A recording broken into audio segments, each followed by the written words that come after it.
This is Cam Kelly, and welcome to another edition of Devil Talk. Today, it's 3 for the price of 1. As always, joined by Brent Popper. Nice to be here. What did I say about 3? Good luck comes in 3, or numbers in 3? I don't even know. 3's a crowd, I think. Third time lucky. Yeah, three's a crowd. Three's a crowd, I think that's about. I think it depends on what movie you watch as to how good or bad luck it actually is to have 3 in a room. Well, I have to admit, as you well know, Cam, I was late, and I'll admit that, even though that won't come out here now, so maybe 3 is a crowd, because maybe I was just surplus requirements today. So it's good to see that the boys are pretty confident, and they're going to give us a show here to listen to. Put it this way, I mean, we were having a party before you got here. It's like Dad's turned up. Oh, what? Put the booze away. Don't think I don't feel it. Don't think we got to turn it around. We know the numbers. Let's put names to the numbers. We got in the studio with us, we got Tim Burrows and Josh Batch as well. Now, Tim, you were in the ENL before. You played 14 games for the Cardiff Devils last season. Yeah, I played the last 3 years for the ENL team. Yeah. And then I think there was injury trouble with the Smiths, all 3 of them. I know, what happened there? That's another discussion for another day, yeah. But that's I mean, that worked out. That was another 3 thing, wasn't it? Today. That worked out well for you, though. Well, did work out well for me. I was called up for last sort of March onwards, last 14 games I played. So that set me up for this year, I guess. So it's been really good. Prior to all the Smiths going ill, was there a character about your side going around dropping little pieces of poison into their food? No, nothing like that. Okay, cool. Also, new signing, Josh Batch. Hi. Welcome to Devil Talk. Thanks for having me. How are you enjoying being a devil? A lot different to anything I've been used to before with, like, the media coverage they have. So it's exciting and I'm glad to be here. It's a media frenzy, isn't it? I imagine you can't move for the paparazzi in the streets now, can you? I don't have to cover my face every time I go out in public. It's ridiculous. You roll out of Eli Jenkins and there's someone there from the thing is, you can tell from that accent there, he's from a different part here than from South Wales, so he's not used to it maybe so much. What thoughts of Cardiff? I like it. It's a nice sized city, not too big, but it's big enough to have more than I need, so it's nice.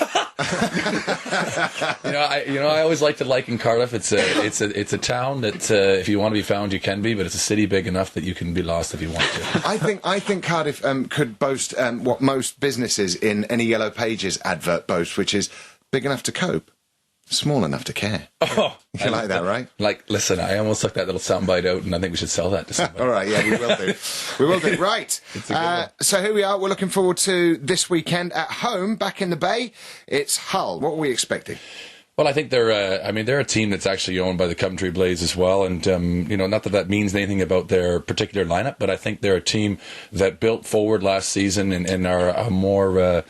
I think they got more quality. I think they got more substance. They actually had an ex-NHLer last year in Drew Bannister, but Sylvain Cloutier is still an ex-NHL player, played a few games with Chicago Blackhawks. He's the player-coach still with that team, and he's put together a nice squad, and, I think there's the haves and maybe, the middle teams and maybe the teams of the have-nots in the league, let's be honest, but Hull is a team that I think is very capable of taking points from you, and if we're not ready, I mean, these home games for us are so important to make sure that we are ready and we compete and put on a good show. Hull this weekend is our first look at them. We need to be ready to go.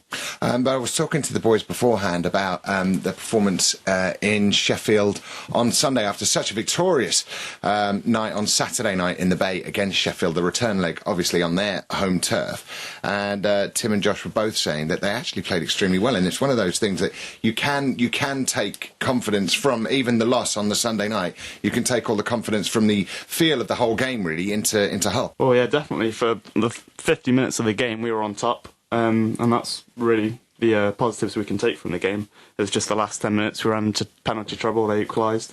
We were running around a little bit. That was our main weakness. We've had video sessions, so we've worked on that in training. And next time around, when we have the double headers, it'll be a 4-point weekend rather than 2. Who was the reason for the penalty? I don't want to mention names. Well, is it a forward or a defenceman? Defenceman. I think it was a defenceman. He owned up in the dressing room. I was going to say, did he get grief on the way home or not? No. He owned up. He apologised to the boys for it. Okay. So. I think it's one of those things, to be honest, Cam, when a guy kind of fronts up and says that maybe some of the ownership of tonight's performance was maybe on their back, then I think guys kind of accept it and realise they just got to move forward and improve for next time, don't they? Yeah, absolutely.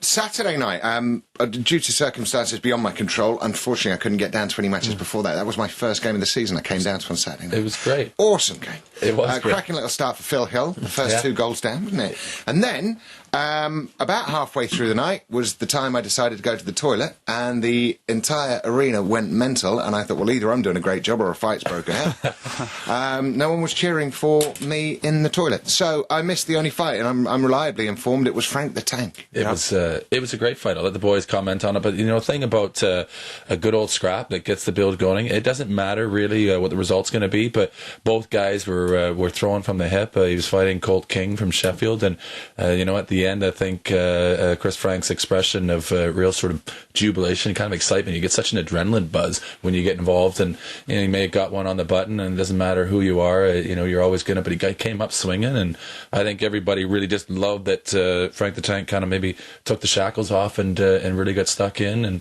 it never matters what the result is, it's just the showing up, and I think that's what the fans love to see, and that was a great moment in the game on Saturday night. Tim and Josh, you were saying that what Frank the Tank does tend to do, Chris Frank, is stick up for any teammate who he think has been wronged.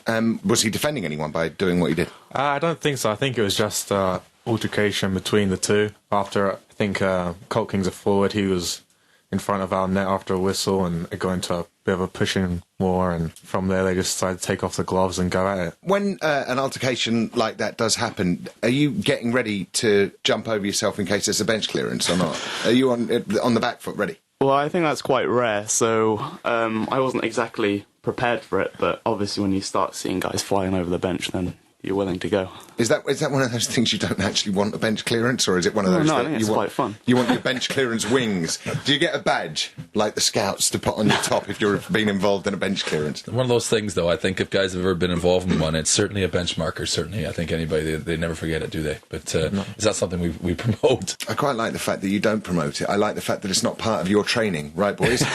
Today we'll work on stopping. Tomorrow it's all about the bench clearance. Let's see if we can beat last week's personal best. So Hull at home on Saturday, Coventry away on Sunday. Thoughts, Tim? Well, they've strengthened up a lot since last season, and you could see that we got beaten by them in the pre-season game. But we've come on as a group a lot since then. Was it like 3-4 weeks ago now?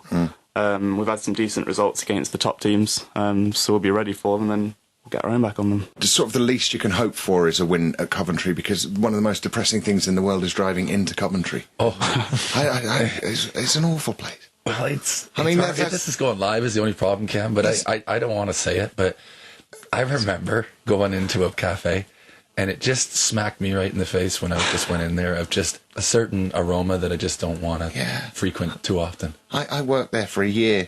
It's a year of my life I'll never get back. Even those memories. Anyway, all right. Well, listen, guys, thanks so much for coming in and talking to us. Good luck with the rest. I mean, it's your proper first full season, isn't it, Tim? Yeah, it is. And as a new signing, Josh, good luck to you as well. I hope the rest of the season proves fruitful for you and the team, obviously. Brent, next week. Let's just get her going. Are you going to be here, do you reckon? Well, I hope they'll be on time. Oh, we'll come. We'll have another little chat. Good luck. to see our good buddy Anthony Hart back there at the match on the weekend too. Do you like that? Yeah, I do. He's back from Afghanistan and done his time in there, and nice to have him back. I was going to say a lifelong double support. We can pretty much put him under that umbrella, I reckon. He spent 10 weeks out in Afghanistan, and what really upset him was finding out that when Cheryl Cole went out there the day after he left, she left with someone else's phone number. Oh. She went to exactly where he was. So, it was good to have him back, and it was good to see all the fans in full form on Saturday night. All right, good luck to the Cardiff Devils this coming Saturday night at the Cardiff Bay Arena against Hull, and away to Coventry on Sunday.